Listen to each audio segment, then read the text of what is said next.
이스라엘의 왕인 여호와 이스라엘의 구원자인 만군의 여호와가 이같이 말하노라. 나는 처음이요 나는 마지막이라. 나 외에는 다른 신이 없느니라. 하나님은 영이시니 예배하는 자가 영과 진리로 예배할지니라.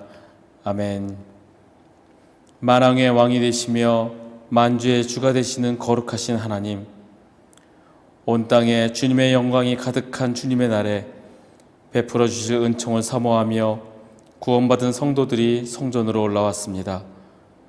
지난 한 주간도 크신 사랑과 능력으로 우리의 생명과 건강과 가정을 지켜주셨다가 오늘은 정하신 규례를 따라 예배하는 백성으로 삼아주시니 감사합니다.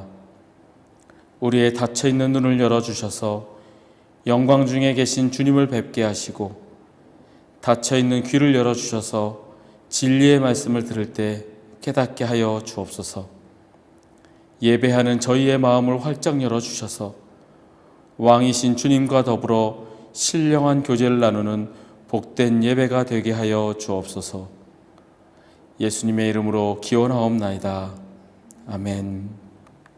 사도신경으로 우리의 신앙을 고백합니다. 나는 전능하신 아버지 하나님 천지의 창조주를 믿습니다.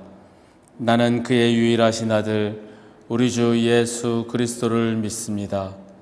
그는 성령으로 잉태되어 동정녀 마리아에게서 나시고 본디오 빌라도에게 고난을 받아 십자가에 못 박혀 죽으시고 장사된 지 사흘 만에 죽은 자 가운데서 다시 살아나셨으며 하늘에 오르시어 전능하신 아버지 하나님 우편에 앉아 계시다가 거기로부터 살아있는 자와 죽은 자를 심판하러 오십니다.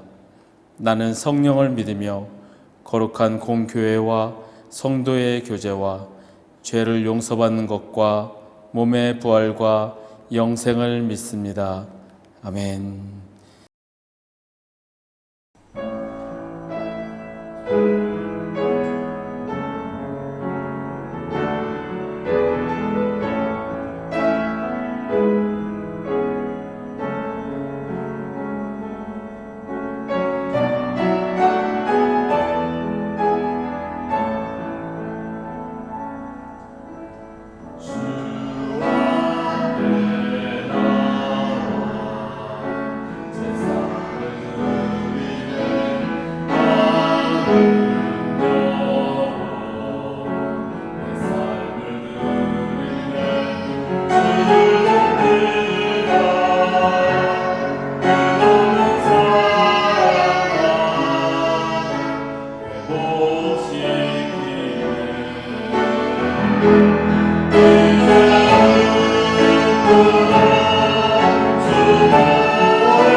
부르실 때 믿음으로 걸어가리.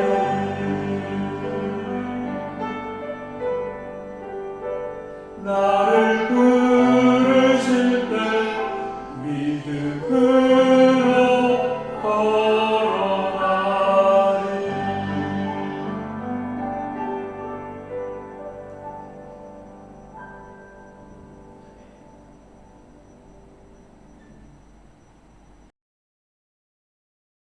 하나님 감사합니다. 거룩한 주일 허락하시고 주님께 찬양하며 예배하게 하시니 감사합니다. 아버지 하나님, 우리의 마음이 오직 주님만 바라보게 하시고 주님께 의지하며 주님께로 나아가는 우리 모두가 되게 하여 주옵소서. 나의 모든 것 내려놓고 내 생각과 내 뜻과 내 계획, 그 모든 것을 주님 앞에 내려놓고 오직 주님만 바라보며 주님의 능력을 구하며 주님께 의지하며 나아가는 우리 모두가 되게 인도하여 주옵소서. 우리의 예배를 주님 기뻐 받으실 줄 믿습니다.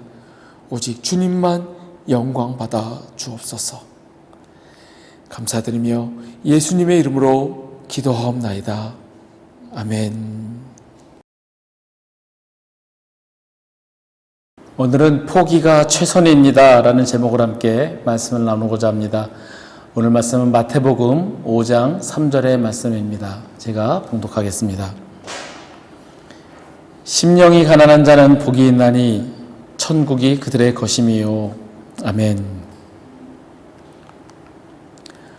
부자와 가난한 사람, 여러분들은 어떤 사람이 되고 싶으십니까? 나는 가난하게 살고 싶어요 라고 할 사람은 아무도 없을 겁니다. 비록 이 물질이라는 것이 사람을 타락하게 만들 수 있는 그런 힘이 있다고는 하지만 부자라고 해서 다 타락하는 것도 아니고, 또한 하나님의 일을 함에 있어서도 물질은 필요하니 이 돈이라는 것을 지나치게 죄악시하는 것 또한 잘못된 생각일 겁니다. 우리나라의 이 잘못된 신앙 습관들 중에 하나가 기복신앙이라고 합니다. 우리 선조들이 예전부터 그릇에 정화수 띄워놓고 비나이다 비나이다 복 주세요 복 주세요 라고 했던 것처럼 복 받는 것만이 최고이고 그것을 달라고만 기도했던 그런 신앙. 물론 그 주님께 복을 달라고 그 기도하는 그 과정 속에서 주님을 진정으로 만나고 본인의 죄를 깨닫고 회개하고 올바르게 신앙생활을 하는 분도 계시지만, 또 그거와는 상관없이 그냥 오로지 나에게 복만을 달라고 기도하는 것 역시 옳다고 여겨지지는 않습니다. 오늘 말씀은 산상수훈이라고 불리우는 말씀입니다. 예수님께서 산에 올라가셔서 제자들에게 그리고 많은 무리들에게 하셨던 말씀입니다. 당시 예수님이 계시던 시절에 유대인들은 어렸을 때부터 배워오기를 하나님이 축복하시는 증거는 모든 면에서의 물질적인 번영이라고 믿어왔습니다. 즉, 부자는 복을 받은 사람이고 가난한 사람은 죄가 많아서 복을 받지 못한 사람으로 여겼던 것이 바로 그 시대의 풍조였습니다. 지금도 우리 사회에 은근히 이런 시선들이 있는 것 같습니다.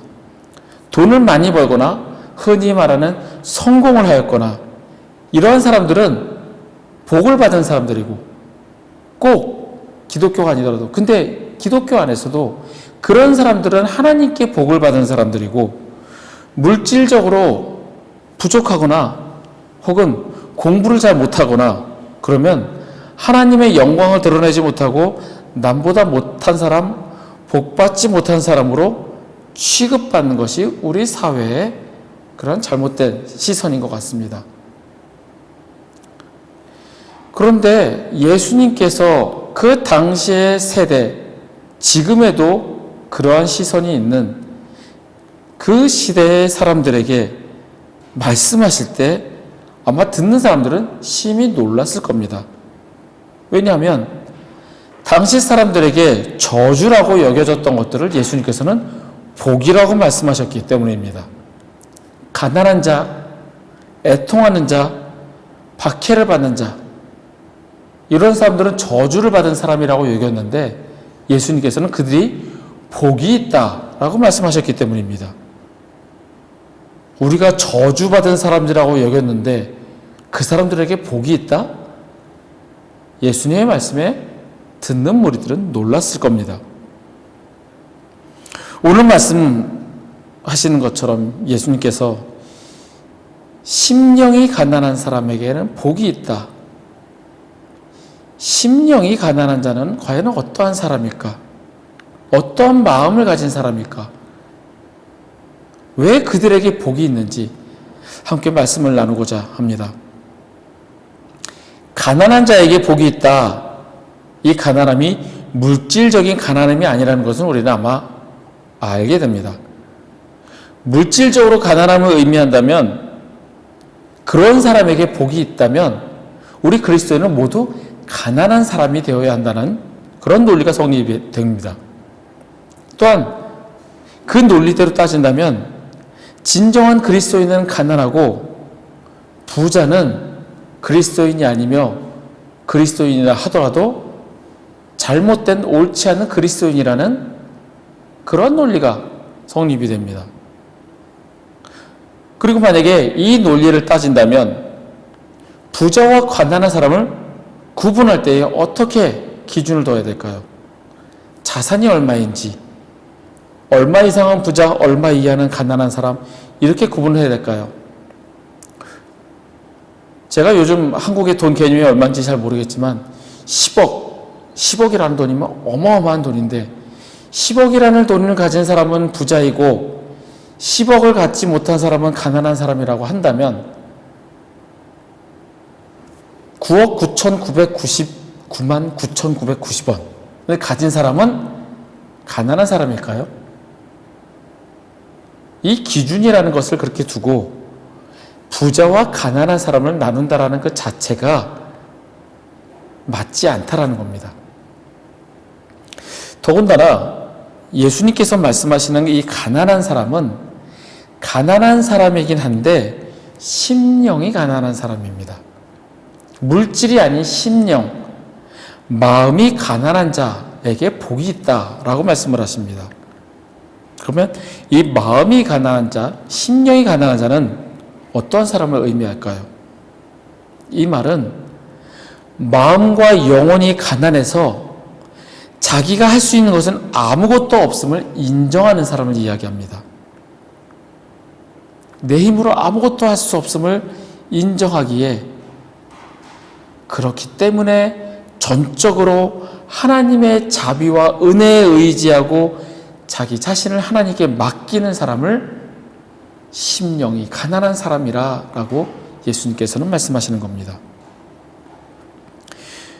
본문 말씀을 봉독할 때 함께 나온 메시지 성경 읽으셨는지 모르겠습니다. 이 메시지 성경에서 유진 피터슨 목사님은 참 잘 해석해 놓으셨습니다. 심령이 가난한 자를 벼랑 끝에 서 있는 자, 벼랑 끝에 서 있는 사람, 이렇게 해석해 놓았습니다. 벼랑 끝에 서 있는 사람은 지금 자기의 힘으로, 능력으로 아무것도 할 수 없는 상태에 있으며 지금 그 사실을 깨달은 사람입니다. 그래서 내 힘으로 아무것도 할 수 없기 때문에 하나님 앞에 엎드릴 수밖에 없는 사람입니다. 즉, 마음이 가난한 자, 심령이 가난한 자를 의미합니다. 이렇게 심령이 가난한 사람은 하나님 앞에서 자아가 완전히 부서진 상태를 의미합니다. 내 자신을 부정하고 오직 내 안에 그리스도가 살아계심으로 나는 아무것도 아님을 인정하는 사람입니다. 이 땅을 살아감에 있어서 내가 가진 능력으로, 실력으로, 내가 가진 물질과 내가 지금까지 맺어온 여러 가지 인간관계의 그런 연줄들, 권력, 이런 것들로 살아갈 수 없음을 알고 있는 사람이 심령이 가난한 사람입니다. 우리는 영적으로 가난해지지 않으면 하나님께 의지하지 않습니다. 왜냐하면 내가 할 수 있다고 믿기 때문에 내 힘으로 하려고 애를 씁니다. 그게 인간의 본성입니다. 하지만 하나님께 의지하고 하나님을 향한 갈망이 생기려면 나는 아무것도 아님을 인정해야 합니다. 내가 아무것도 할 수 없음을 인정할 때 우리는 하나님의 은혜를 구하지만 내가 할 수 있다라고 생각하면 내 안에 교만이 나오게 됩니다. 하나님은 필요 없고 내가 할 수 있다라고, 내 능력이 있고 내 생각과 내 계획과 내 뜻대로 할 수 있다라고 생각하는 그 교만이 점점 커지게 되는 겁니다. 우리가 반드시 알아야 하는 사실은 우리 자신의 노력을 통해서는 하나님으로부터 아무것도 받을 수 없다는 사실입니다. 하나님께로부터 공짜로 값없이 선물을 받든지 아니면 하나님 없이 내 힘으로 직접 하든지 우린 둘 중에 하나를 선택해야 됩니다. 하나님께 의지하여 하나님으로부터 받든지 아니면 하나님 배제하고 내 힘으로 내 능력으로 직접 하든지 우리는 그 둘 중에 하나를 해야 합니다.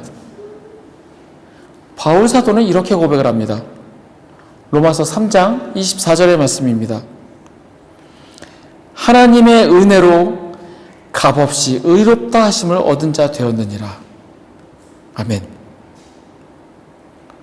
우리가 의롭게 된 것은 하나님의 은혜로 말미암음인데 이 하나님의 은혜는 내가 잘나서 내가 노력해서 내 힘으로 쟁취하여 얻은 것이 아니라 값없이 받은 것이라는 사실입니다.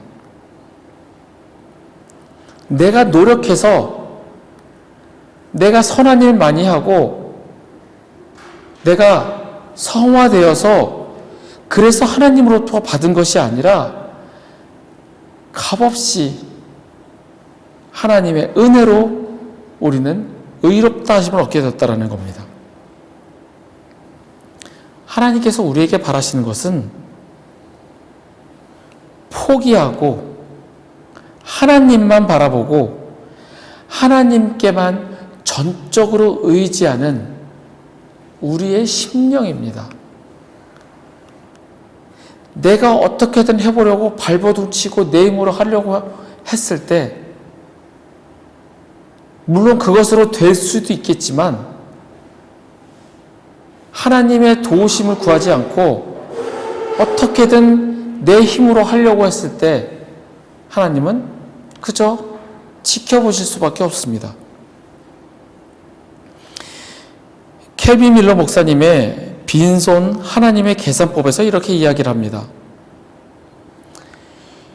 빈손으로 자신의 것을 놓는 것은 세상을 변화시키는 하나님의 계획이다. 이 원리는 성경의 핵심이다. 성경 안에서 우리는 하나님이 권리 포기의 능력을 배운 사람들을 사용하시는 모습을 거듭보게 됩니다. 아브라함은 내 본토와 친척과 아비의 집을 떠나라 그 명령에 모든 것을 포기하고 나갔기 때문에 하나님은 그를 열국의 아버지로 삼으셨습니다. 한나는 그의 아이 사무엘을 포기함으로써 사무엘은 하나님의 위대한 선지자가 되었습니다. 요셉도 자신을 팔아먹은 형들에 대한 그 적대감을 포기하였고, 나만 장군도 자존심을 버렸고 그로 인해 문둥병이 나왔습니다. 베드로는 그물을 놓았고 그로 인해서 하나님의 나라를 위해 사람을 낚는 어부가 되었습니다. 이렇게 권리 포기는 영적인 풍성함을 얻는 길입니다. 왜냐하면 내 자신을 버리고 하나님으로부터 받는 것을 기대하고 하나님으로부터 받는 것을 가장 귀하게 여기고 그것을 기대하기 때문에 하나님께서는 우리에게 주시고 그것은 우리의 힘으로 이룰 수 없는 그 위대한 것을 하나님께서는 우리에게 주시기 때문입니다.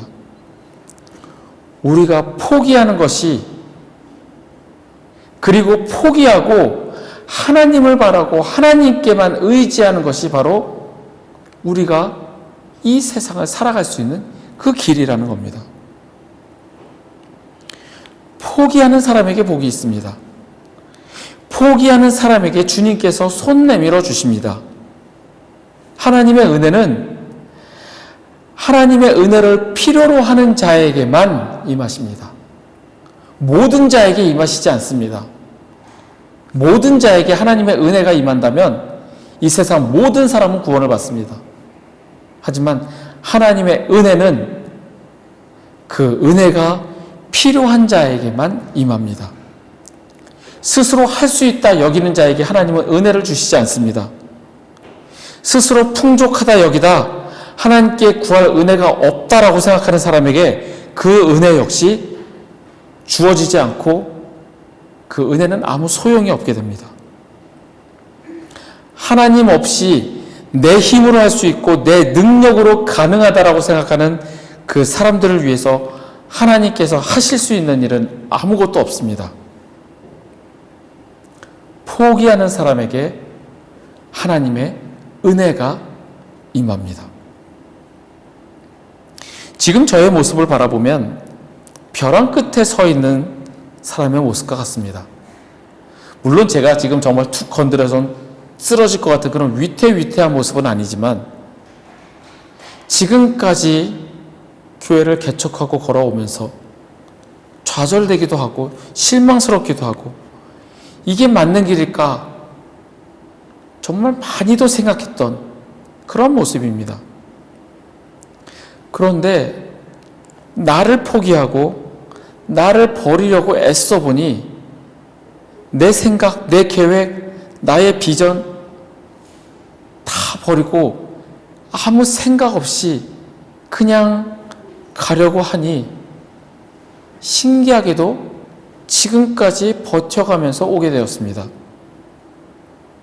남들이 보면 저 집 돈 많아라고 생각할 정도로 교회 렌트비를 감당하고 먹고 사는 거 보면 저 집은 돈이 얼마나 있길래 저렇게 교회 렌트비 내고 집 렌트비 내고 어떻게 살아갈까? 저희가 돈이 많아서 이렇게 살아가는 것도 아니고 그런 얘기를 하면 남들이 보면 운이라고 할 수도 있고 어찌 보면 기적이라고 볼 수도 있을 겁니다. 교회를 개척한 지 벌써 2년 11개월이 다 되어갑니다. 워낙 시작할 때부터 같이 함께한 멤버도 없었고 뭔가 큰 기대를 가지고 시작하지도 않았습니다. 단지 예배 드리는 모임을 가져야겠다라는 그 생각 하나뿐이었습니다. 정말 말 그대로 맨 땅에 헤딩하는 그런 무모한 행동이었습니다. 그렇게 무모하게 행동을 했으면 하나님이 무한한 은혜를 부어주셔서 교회 사람들이 막 몰려들었을까요? 교회 문을 열자마자 코로나로 문을 닫기 시작을 했습니다.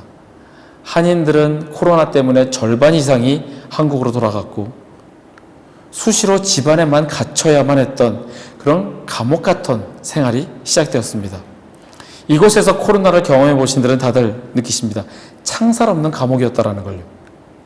뭐 이건 하려고 해봐야 아무것도 되지도 않고 교회 렌트비를 내고 전기세를 내고 과연 유지할 수 있을까를 고민해야 할 지경임에도 기적처럼 지금까지 유지하고 있습니다. 어느 날 갑자기 생명부지의 사람이 헌금을 합니다. 본 적도 없는 분이 선교비를 보내주어서 생활을 유지하게 하십니다. 정말로 말씀이 믿어졌던 것은 까마귀를 보내어 먹여 살리셨던 하나님의 그 값없는 은혜를 실제로 경험하며 살고 있다는 겁니다. 아마 제가 머리 굴리고 애써서 해보려고 했다면 가능하지 않았을 일들이 벼랑 끝에 서서 나는 바보입니다. 주님만 따르고 싶습니다. 하니까 전혀 예상치 않았던 일들이 생겨납니다. 채워지는 게 신기할 정도로 하나님은 우리의 생각과 기대를 뛰어넘으시는 분임을 깨달으며 살아갑니다. 지금 이 순간에도 하나님의 인도하심을 경험하며 살아가고 있습니다. 제가 거룩해서 하나님께서 이런 은혜를 주셨을까요? 교회를 세우고 헌신하는 마음이 갸륵해서 아니면 불쌍해서 주님께서 우리에게 이렇게 베풀어 주셨을까요? 포기하는 자에게, 심령이 가난한 자에게 하나님께서 은혜를 베푸십니다. 내 능력으로 할 수 없음을 인정하고 그렇기 때문에 주님을 의지할 수밖에 없기 때문에 전적으로 주님께 의지하였기 때문에 지금까지 이끌어 오셨습니다. 제가 이끌어가는 것이 아니라 주님께서 지금까지 이끌어 오셨습니다. 능력이 있는데 안 하는 것이 아니라 실제로 할 수 없기 때문에 벼랑 끝에 서 있기 때문에 주님을 의지할 수밖에 없었습니다. 그래서 지금도 주님만 의지합니다. 옆을 돌아보면 이 나이에 남들은 돈을 얼마나 모아놨고 뭐가 있고 나중에 난 노후는 어떻게 하지? 그런 염려가 들 수도 있습니다. 그런데 주님만 의지하고 나간다면 지금처럼 먹여 살려주시는 것을 경험했기 때문에 주님만 의지하면 그것들이 염려가 되지 않는다라는 겁니다. 포기하는 자에게, 심령이 가난한 자에게 하나님께서 은혜를 주십니다. 그리고 하나님께서 그 복을 주십니다. 우리 모두에게 이러한 축복이 있기를 바랍니다. 나를 믿고 내 능력을 믿는 자에게는 하나님의 은혜가 임하지 않습니다. 포기하시기 바랍니다. 주님만 의지하시기 바랍니다. 그러면 왜 심령이 가난한 자에게 복이 있다고 하셨을까요?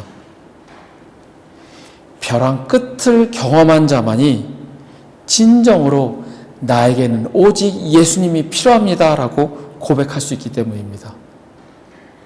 내 힘으로 할 수 없는 것을 깨달았기 때문에 그냥 주님이 필요합니다 그렇게 읊는 정도가 아니라 진정으로 도저히 할 수 없기 때문에 예수님만이 나의 주인 되시며 내게 필요합니다 고백하는 것, 이것이 정말 벼랑 끝에 서는 고백이기 때문에 마지막으로 주님을 붙잡는 그 간절함이라는 겁니다.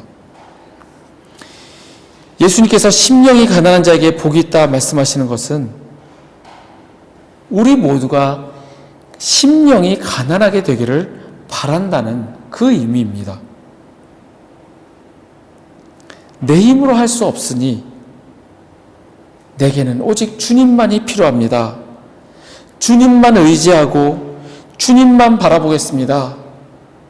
그렇게 고백하고 따르기를 주님께서는 원하십니다. 영적인 가난함을 알고 인정하는 것, 바로 우리에게 필요한 마음입니다. 우리 모두가 그렇게 되길 바랍니다.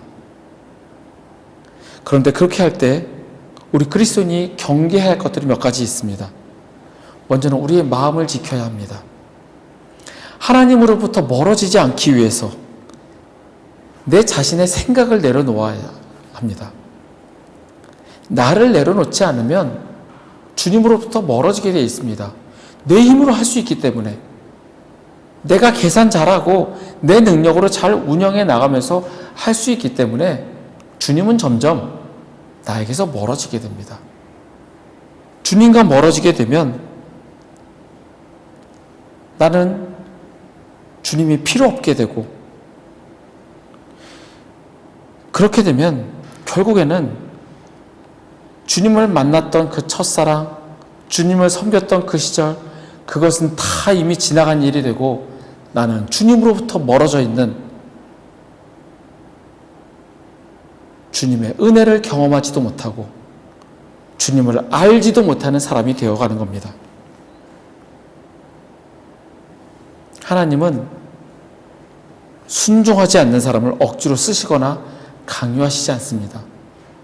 순종을 강요하지 않습니다. 우리에게 너 내 곁에 있어라, 나를 멀리하지 마라, 나와 깊은 관계를 맺자, 강요하지 않으십니다. 우리에게 선택권을 주시고 우리가 결정하도록 하십니다. 그런데 우리는 내 힘을 믿고 나를 의지하고 내 일이 바쁘고, 그러면 결국엔 주님으로부터 점점 멀어지게 됩니다. 우리의 마음을 지켜야 합니다. 주님으로부터 멀어지지 않기 위해 우리의 마음을 지켜야 합니다.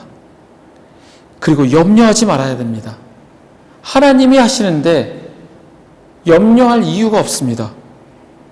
늘 주님과 동행하며 이 길이 주님이 함께 하시는 길이라 믿고 나간다면 염려할 필요가 없습니다. 비록 실수가 있더라도 그 실수마저 사용하시는 분이 하나님이십니다. 주님이 알아서 하십니다. 염려는 주님으로부터 멀어지게 합니다.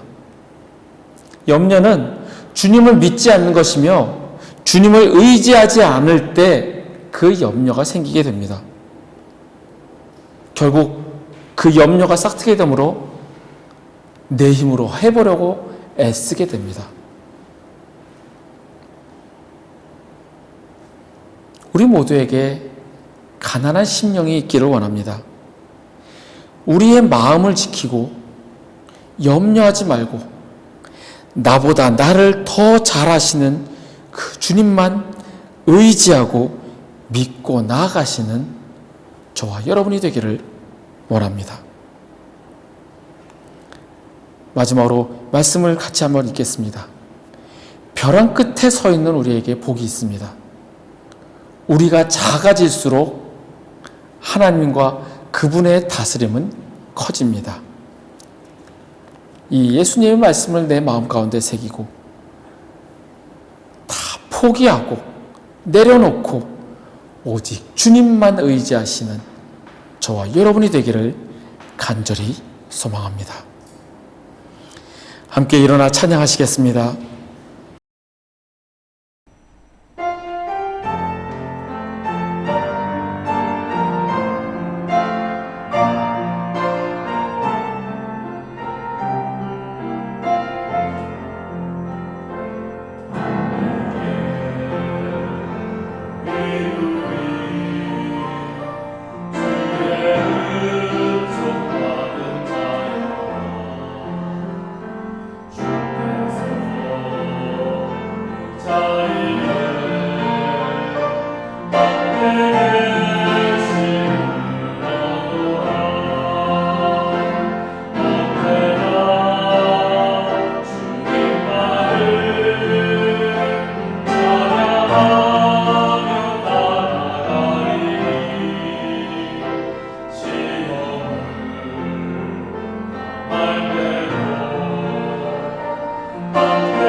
기도하겠습니다.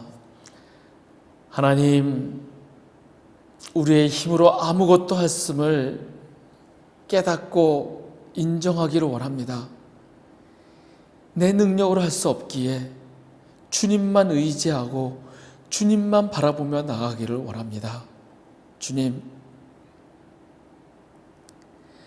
아무것도 할 수 없음을 인정합니다. 주님, 주님만 바라보며 나아가오니 주님, 값없이 은혜를 베푸시고 그 은혜를 받으며 주님 주신 그 사명을 감당하는 우리 모두가 되게 인도하여 주옵소서. 우리 모두에게 이러한 가난한 심령이 있기를 원합니다. 주님, 내 마음을 지키고 염려하지 말고 오직 주님만 의지하며 나아가는 우리 모두가 되게 주님 인도하여 주옵소서. 여호와는 내게 복을 주시고 너를 지키시기를 원하며 여호와는 그의 얼굴을 내게 비추사 은혜 베푸시기를 원하며 여호와는 그 얼굴을 내게로 향하여 드사 평강 주시기를 원하노라. 지금은 우리를 구원하신 우리 구주 예수 그리스도의 은혜와 독생자를 보내어 죽이시기까지 우리를 사랑하신 아버지 하나님의 크신 사랑과 우리 안에 계시며 우리가 말씀대로 살아가도록 도우시는 성령님의 교통 역사하심이 내 힘으로 아무것도 할 수 없음을 깨닫고 주님 앞에 엎드려 포기하는 심령으로 주님만을 의지하기를 원하는 우리 회복교회 교우들과 그 가정 위에 그들의 일터와 주의 날 예배드리기에 모인 전 세계 모든 교회 위에 우리 조국 대한민국과 이 땅 말레이시아 위에 지금부터 영원토록 함께 하시기를 간절히 축원하옵나이다. 아멘.